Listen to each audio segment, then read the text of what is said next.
মেলায় নবীজির সেই লড়াইতে কত কষ্ট, কত রকম নবীজির কষ্ট।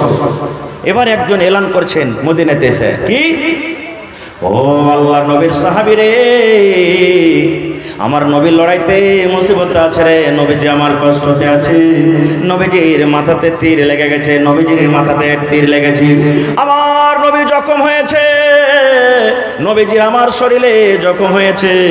কি তোমরা এমন আছো রে, তাড়াতাড়ি করে তোমরা লড়াইয়ের ময়দানে, যুদ্ধের ময়দানে তোমরা হাজির হয়ে যাও। সব সাহাবীর কথা বলবো না, একটা মাত্র সাহাবীর কথা বলবো, যার নাম হলো হানজালা রাদিয়াল্লাহু তাআলা আনহু। নতুন বিবাহ করে প্রথম বাসর ঘর বিবির সাথে চলছে। আপনারা জানছেন না যে মানুষের বাসর ঘরটা মানে প্রথম রাতটা কত ভালো রাত। যারা বিয়ে শাদী করেছে মনে মনে কইছে আল্লাহ যদি আর একবার বাসর ঘরটা চলে আসতো তো কত মজা হইতো, কিন্তু আসবে ভাই, আসবে না, আসবে। একটা বিয়ে করেছেন আর একটা করেন না, তাহলে চলে আসবে। হ্যাঁ, দুটা তিনটে চারটে বিয়ে করে আসতে থাকবে বাসর ঘর ইনশাআল্লাহ। হিম্মত করতে হবে যে হ্যাঁ বিয়ে করতে হবে। তাইলে মা খালারা ফের রাইগে না যে মৌলভী সাহেব কেমন কথা দিচ্ছে রে, বিয়ে করা মানে কি যে আদেশ করে দিচ্ছে, দিনা মায়েরা, আল্লাহর কোরআন বলছেন যে যদি একটা পারবি তো একটা কর, দুটা আরো পারবি তো দুটা কর, তিনটা কর, চারটে পর্যন্ত করার আদেশ করেছে। কিন্তু যদি ইনসাফ বরাবর করতে না পারো তো একটাই তোমার জন্য যথেষ্ট আছে, কার ওদিকে আমি যাব না। তো বাসর ঘরটা মানুষের খুব মজার রাত হয়। মনে মনে বলে আল্লাহ এই 8 ঘন্টার রাতটা না হলে সালাই 20 ঘন্টার রাতটা হলে কত ভালো হইতো। গল্প করে করে করে সেদিন কিন্তু রাতটা কেটে যায়। হযরত হানজালা রাদিয়াল্লাহু তাআলা আনহু নতুন বিয়ে করে বিবির সাথে রাত কাটাচ্ছে। হঠাৎ করে রে এলান করনেওয়ালা এলান করে দিলেন, ও আল্লাহর নবীর সাহাবী, কে তোমরা বাড়িতে আছো রে? নবীজির ডাক হয়েছে, তাড়াতাড়ি করে তোমরা জিহাদের ময়দানে, যুদ্ধের ময়দানে হাজির হয়ে যাও। এই ডাক কিন্তু হযরত হানজালার কানে লেগে গেলেন। ভালো করে শুনবেন রে মুসলমান ভাই, এই দেখেন নবীর ভালোবাসা মহব্বত কেমন দেখেন। এই তার কানে কিন্তু আওয়াজটা লেগে গেল, বিছান থেকে ধসমস করে উঠে গেলেন। ওরে সুবহানাল্লাহ, এই কোণাতে ঘরের ভিতরে তলোয়ার রাখা ছিল, তলোয়ারটা এক হাতে নিয়ে নিলেন। ভালোবাসা বিবি নতুন বউ মনে মনে চিন্তা করতে লাগলেন, আল্লাহ আমি নতুন বউ, আমি প্রথম রাত আমার স্বামীর কাছে আমি কাটাচ্ছি, আমার দ্বারাতে কি ভুল হয়ে গেল, আমি কি এমন ভুল করে দিলাম আল্লাহ জি, আমাকে মারার জন্য মনে হয় আমার স্বামী তলোয়ার নিয়েছে হাতে, আমাকে মনে হয় মেরে দিবে। এই দেখতে দেখতে দেখছেন তার ঘরে একটা লোহার জেরা ছিল, জেরা মানে পিরন। এই যে আজকে আমি পিরন গায়ে দিয়ে আছি, আপনি পিরন গায়ে দিয়ে আছেন যেন ঠান্ডা না লেগে যায়, এই মতো লোহার একটা জেরা পিরন। তালোয়ার মারলে তালোয়ার লাগবে না, তীর মারলে তীর লাগবে না, দুশমনের ওয়ার থেকে হেফাজত হবে। এই মতো লোহার একটা জেরা ছিল, জেরাটাকে পিন্দে নিলেন। পিন্দে লওয়ার পর এবার বাড়ি থেকে, ঘর থেকে কিন্তু বের হবে। এই মতো সময়তে ভালোবাসা বিবি বলছেন, স্বামী গো কোথায় তুমি যাবে? বলছে বিবি রে, আল্লাহর নবীর ডাক হয়েছে রে বিবি, আমি লড়াইয়ের ময়দানে, যুদ্ধের ময়দানে আমি চলে যাব। ভালোবাসা বিবি বলছেন, স্বামী গো মদিনার ভিতরে আমি একটা খুব সুন্দরী মেয়ে গো, খুব সুন্দরী বেটি ছেলে, স্বামী গো এই যে আজকে আমাদের বাসর ঘর, বাসর রাত এখনো গোটা রাত আমাদের কেটে যায়নি, আপনাকে আমি ভালোভাবে এখনো দেখিনি, আপনি আমাকে এখনো ভালোভাবে দেখেননি। এই যে আমরা গল্প সল্প করতে আছিলাম, মন ভরে এখনো কথা বলতে পারিনি, আপনি এখন কোথায় আছেন? একটুখানি দাঁড়িয়ে যান, একটুখানি পরে যাই। ওরে সুবহানাল্লাহ, হযরত হানজালা বলছেন, বিবি রে আমার কাছে সময় নাই, গল্প করার টাইম নাই রে বেবি, আমি জিহাদের ময়দানে গেলাম। বেবি রে, যদি আমি স্বামী হিসাবে তোমার হক আদায় করতে না পেরে থাকি, স্বামী হিসাবে যদি আমার কোনো কমি কমতা হয়ে থাকে, আল্লাহর ওয়াস্তে তুমি আমাকে মাফ করে দাও। এ মুসলমান, এইবারে হযরত হানজালা বাড়ি থেকে বের হবে। বিবি বলছেন, স্বামী গো আপনি যে রাত আমার কাছে কাটালেন গো স্বামী, আপনি যে আমার সাথে মেলামেশা করলেন, আপনার উপরে গোসল ফরজ হয়ে গেছে, আপনার শরীরটা নাপাক আছে, আপনার উপরে গোসল ফরজ হয়ে গেছে, একটু তাড়াতাড়ি করে আপনি দয়া করে ফরজ গোসলটা আপনি আদায় করলেন। গোসলটা করার পর আপনি জিহাদের মাঠে আপনি চলে যান, আপনাকে আর রুকবো না, কিন্তু দয়া করে আপনার উপরে যে গোসল ফরজ হয়েছে এই ফরজ গোসল করে আপনি চলে যান। এ ভাই দেখেন, ভাইরে নবীর মহব্বত ভালোবাসা দেখেন। এইবারে হযরত হানজালা রাদিয়াল্লাহু তাআলা বললেন, বিবি রে, আমি যদি গোসল করতে যাই হয়তো 10 মিনিট 15 মিনিট 20 মিনিট সময় লেগে যাবে।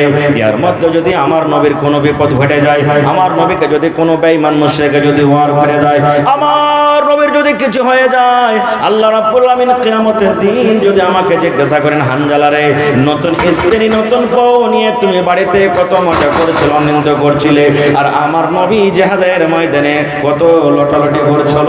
না বিবি রে, না না না, আমি গোসল করব না। গোসল করতে গেলে হয়তো টাইম হয়ে যাবে, সময় কিছু কেটে যাবে। লড়াই করতে চললাম, যুদ্ধ করতে চললাম, আল্লাহ রাব্বুল আলামিন যদি আমাকে গাজী করে দেন, লড়াই যদি জিততে পারি, আমরা দুশমনকে যদি হারাইতে পারি, লড়াই করে যদি জিতে বাড়ি আসতে পারি, আসার পর আমি ফরজ গোসল করব। চলে গেলেন লড়াইয়ের মাঠে। লম্বা ঘটনা শটে, লড়াই শেষ, ৭৭ জন মুসলমান শহীদ হয়ে গেলেন সেই লড়াইতে। ৭৭ জন। কার মা মারা গেল, কার কোন বেটা মারা গেল, কার আব্বা মারা গেল, কার স্বামী মারা গেল, কার চাচা মারা গেল, এই করতে করতে করতে অনেক মুসলমান মারা গেল। এবারে হানজালার স্ত্রী মদিনাতে খবর হয়ে গেল হানজালা নাকি শহীদ হয়ে গেছে। হানজালার স্ত্রী দৌড়াতে দৌড়াতে দৌড়াতে দৌড়াতে ময়দান চলে গেলেন, নবীকে খবর দিয়ে দিলেন, ইয়া রাসূলুল্লাহ, আল্লাহ নবী গো, আপনি সমস্ত মুসলমানেরাকে বিনা গোসলে মাটি দিয়ে দেন গো নবীজি, কিন্তু আমার স্বামী হানজালাকে গোসল করায় আপনি তাকে কাফন দাফন করেন। কারণ আল্লাহর রাহে যারা লড়াই করে, আল্লাহর রাহে যারা যুদ্ধ করে, এরাকে যে কাফনে তারা আছে সেই কাফনে তারাকে মাটি দিতে হবে, তাদেরকে গোসল দেওয়ার দরকার নাই, বিনা গোসলে তারাকে দফন করতে হবে, তাদের জানাজার কোনো দরকার নাই, তারাকে বিনা জানাজাতে তারাকে দফন করতে হবে। এত আল্লাহর ভালোবাসা পিয়ারা, তাদের শরীর থেকে একটা রক্ত বহে, দুনিয়ার কোনো এমন পানি নাই যে সেই রক্ত থেকে পাক হইতে পারে। এত আল্লাহর ভালোবাসা পিয়ারা। হানজালার বিবি বললেন, ইয়া রাসূলুল্লাহ, আপনি সমস্ত সাহাবীদেরকে আপনি বিনা গোসলে মাটি দিয়ে দেন নবী গো, কিন্তু আমার স্বামী হানজালাকে দয়া করে আপনি গোসল করিয়ে দেন। ব্যাপারটা জানা হলো কি ব্যাপারটা? না তো এই ব্যাপার, আমার সাথে আজকে রাত কাটালছে তার নতুন বউ, আমি বাড়িতে আমার সাথে রাত কাটালছে, তার শরীরটা নাপাক হয়েছে, গোসল ফরজ হয়েছিল, কিন্তু আপনার এলান হওয়ার কারণে বাড়িতে 1 সেকেন্ড না থেকে তাড়াহুড়া করে বিনা গোসলে আজকে জিহাদের ময়দানে হাজির হয়ে গেছে। আল্লাহ রাসূল সাহাবীদেরকে বললেন, কই রে হানজালার লাশ? লাশটাকে তোমরা খোঁজাখুঁজি করো রে, হানজালার লাশ কই? কিছু সাহাবী চলে গেলেন সামনে, কিছু সাহাবী ডান দিকে চলে গেলেন, কিছু সাহাবী বাম দিকে চলে গেলেন, কিছু সাহাবী পেছন দিকে চলে গেলেন। দেখো রে, দেখো হানজালার লাশ তোমরা খুঁজে নিয়ে এসো। যারা সামনে দিকে গেলেন চলে এলেন, ইয়া রাসূলুল্লাহ, হানজালার লাশ কিন্তু পাওয়া গেল না। এই ডান দিকওয়ালা চলে এলেন, ইয়া রাসূলুল্লাহ, হানজালার লাশ পাওয়া গেল না। বাম দিক থেকে চলে এলেন, ইয়া রাসূলুল্লাহ, হানজালার লাশ পাওয়া গেল না। পিছন দিক থেকে চলে গেলেন। গোটা ময়দান ছন্ন বন্য করে খোঁজা হলো, কিন্তু হানজালার লাশ কিন্তু পাওয়া গেল না। সাহাবায়ে কেরাম মনে মনে চিন্তা করতে লাগলেন, কি ব্যাপার রে, কোন মুশরিক বেঈমান কি হানজালার লাশটাকে নিয়ে চলে গেছে বেহুরমতি করার জন্য? এই করতে করতে দেখছেন একটা পাহাড়ের ওপরে, ওরে সুবহানাল্লাহ, পাহাড়ের ওপরে পাথর রাখা আছে, ওই পাথরের ওপরে হযরত হানজালা রাদিয়াল্লাহু তাআলা আনহু শুয়ে আছেন। পাহাড়ের ওপরে, পাথরের ওপরে হযরত হানজালা শুয়ে আছেন। এবং দেখবেন মানুষকে যখন গোসল দেওয়া হয়, গোসল দেওয়ার সময় তার শরীর দিয়ে top top top top top top top top করে পানি ঝরে, এই মতো পাথরের উপরে হযরত হানজালা শুয়ে আছেন, আর তার শরীর দিয়ে কিন্তু টপ টপ টপ টপ করে পানি ঝরছে। আল্লাহ রাসূল বললেন, সাহাবীরে, ওই দেখো হানজালার লাশ পাহাড়ের উপরে, পাথরের উপরে, তার শরীর দিয়ে টপ টপ করে পানি ঝরে। সাহাবায়ে কেরাম বললেন, ইয়া রাসূলুল্লাহ, আমাদের মধ্যে কেউ তো হানজালাকে গোসল দেয়নি, কেউ তো হানজালাকে গোসল দেয়নি, ওখানে তো কোনো লোকজনও দেখা যায় না। নবী গো, হানজালাকে কে গোসল দিল গো নবীজি? কে হানজালাকে গোসল দিল? কে হানজালার গায়ে পানি ঢাললো? তার শরীর দেখানো top top top top top top করে পানি ঝরে, ব্যাপারটা কি? আল্লাহর নবী বললেন, সাহাবী রে, হযরত হানজালাকে আল্লাহ এত ভালোবেসেছেন, হযরত হানজালাকে আল্লাহ এত ভালোবেসেছেন, নিজের নতুন বউকে বাড়িতে বিধবা করে রেখেছেন, নিজের নতুন বউকে বাড়িতে রেখেছে, জিহাদের ময়দানে লড়াই করতে চলে এসেছেন। আমার প্রতি মহব্বত ভালোবাসা দেখার কারণে ফরজ গোসল ঘন্টা কঞ্জ করেনি, এই জন্য আল্লাহ রাব্বুল আমিন তার এই আমলটাতে খুশি হয়েছেন। আর খুশি হওয়ার পর আল্লাহ ফেরেশতারাকে বললেন, ও ফেরেশতারে, যাও যাও যাও, আমার হানজালা বান্দাকে তোমরা নিজের হাতে গোসল দিয়ে দাও। নারে তাকবীর! হয়নি, হবে না, হতে পারে না, আমার নবীর সাথে কারো তুলনা। হয়নি, হবে না, হতে পারে না, আমার নবীর সাথে কারো তুলনা। হায়রে তুলনা তো দূরের কথা, ছায়াও মিলে না। হয়নি, হবে না, হতে পারে না, আমার নবীর সাথে কারো তুলনা। হয়নি, হবে না, হতে পারে না, আমার নবীর সাথে কারো তুলনা। সকল নবী রাসূল ছিলেন খোদার দিওয়ানা, দু নয়নে দেখব খোদা ছিল তামান্না। সকল নবী রাসূল ছিলেন আল্লাহর দিওয়ানা, দু নয়নে দেখব আল্লাহ ছিল তামান্না। আরে মোর নবীকে ডেকে নিলেন, আরে মোর নবীকে ডেকে নিলেন, দেখবে রব্বানা। হয়নি, হবে না, হতে পারে না, আমার নবীর সাথে কারো তুলনা। হয়নি, হবে না, হতে পারে না, আমার নবীর সাথে কারো তুলনা। ইউসুফকে দেখে যারা আঙ্গুল কেটেছে, তারা কি আমার নবীর রূপ দেখেছে? ইউসুফকে দেখে যারা আঙ্গুল কেটেছে, তারা কি আমার নবীর রূপ দেখেছে? আরে দেখতো যদি কেটে দিত, আরে দেখতো যদি কেটে দিত কলিজা খানা। হয়নি, হবে না, হতে পারে না, আমার নবীর সাথে কারো তুলনা। হয়নি, হবে না, হতে পারে না, আমার নবীর সাথে কারো তুলনা। যার শানে আল্লাহ তাআলা করলেন ঘোষণা, খোলকে আযীম আমার শাহে মদিনা। যার শানে আল্লাহ তাআলা করলেন ঘোষণা, খোলকে আযীম আমার শাহে মদিনা। মুসলমান নবী ছাড়া কিছুই মানে না, মুমিনে কোরআন ছাড়া কিছুই বোঝে না। হয়নি, হবে না, হতে পারে না, আমার নবীর সাথে কারো তুলনা। হয়নি, হবে না, হতে পারে না, আমার নবীর সাথে কারো তুলনা। নারে তাকবীর!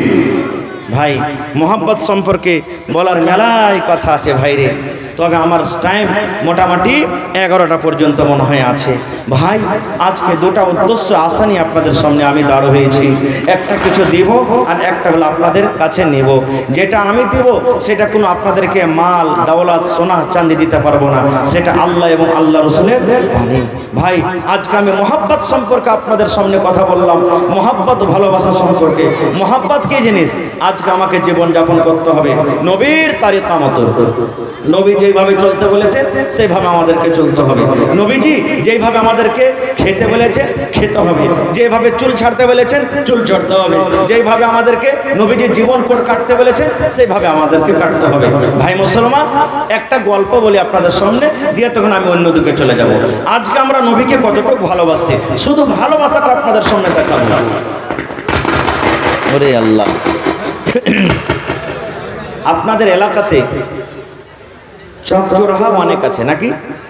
আছে না ভাই? আছে। আপনারা আজকে দেখবেন জালসা তো কিনতে এসেছে মেলায় লোক। লিট্টি খেয়েছেন আপনারা? লিট্টি চেনেন তো?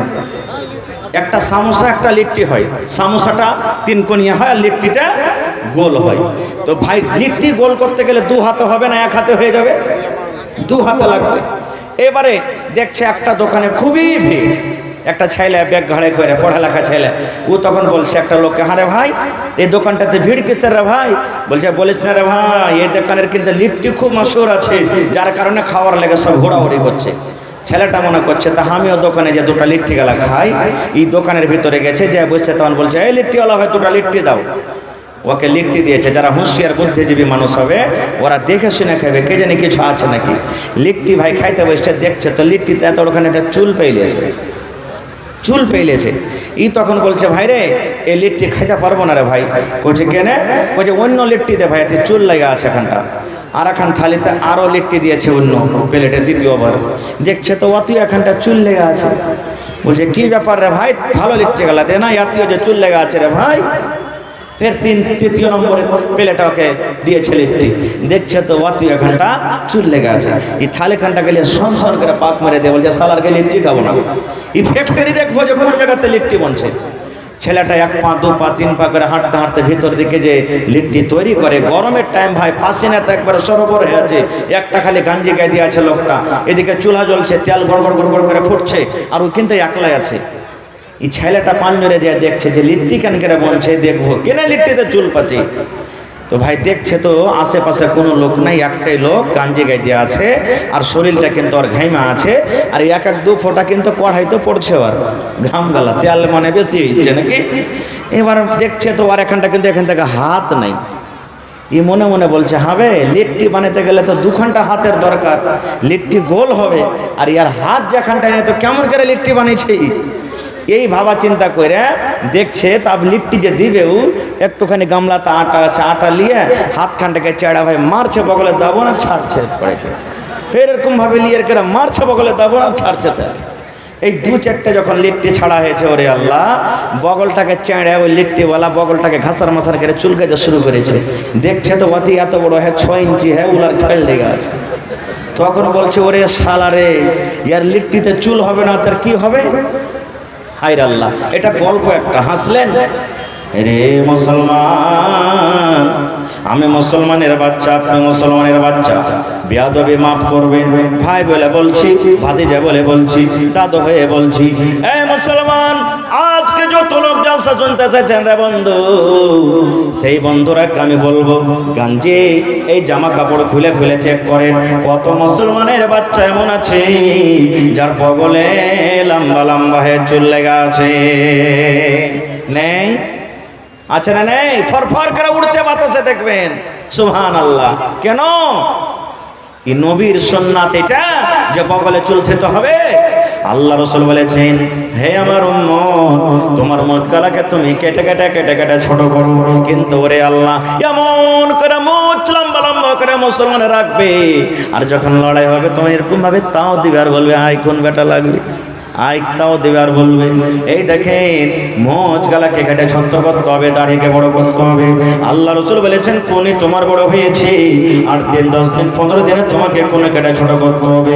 আল্লাহ রাসূল বলেছেন, বগলে তোমার চুল হয়েছে, তোমাকে বগলের চুল সাফ করতে হবে, নর হোক কিংবা নারী হোক।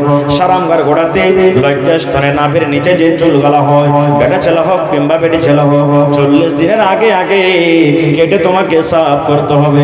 যদি 40 দিন পার হয়ে যায় আর তুমি যদি সাফ না করে উম্মত, তোমার গুনাহ হয়ে যাবে, তোমার পাপ হয়ে যাবে। এই তো আমাদের মহব্বত, এই তো ভালোবাসা। এক একটা দেখবেন ভাইকে, ওরে আল্লাহ তেরে নাম চুল, আগে মানুষেরা চুল কাটতো আগে দিকে মানে বড় করে থুইত, এরকম করে মারলা উড়িয়ে দিল সবকে। এবার কিছুদিন পর তখন চললো পিছন দিকে, নাকি পিছন দিকে চললো মিঠুন কাটিং পিছন দিকে, ওটাও গেল। এখন এক একজনে যে চুল কাটবে যে গোটটা এখান দিয়ে খতম, খালি মাথাখানে কবুতরের একবারে টোপের মতন থাকছে এই যেখানে। এবার কতদিন থাকলো যে এই যে চুলগালা কাটতে কাটতে একটা লোক এমন করে চুল কেটেছে ভাই দেখার মতন। ওকে জিজ্ঞাসা করছে যে কেমন চুল রে ভাই, এটা কেন এরকম করে কেটেছিস? পাঞ্জরকার একটা লোক তান বলছেন যে মৌলভী সাহেব জানো না, এটা হলো জুত্তা কাটিং চুল। কি কাটিং? জুত্তা কাটিং চুল। ভাইরে, এই তো আমরা মুসলমান।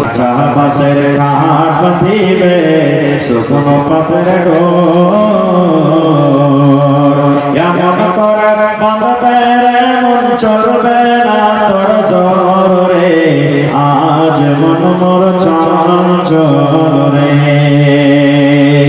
ভোরের পাতায় গরম পানিতে মন তোকে গোসল করাবে, ভোরের পাতায় গরম পানিতে মন তোকে গোসল করাবে।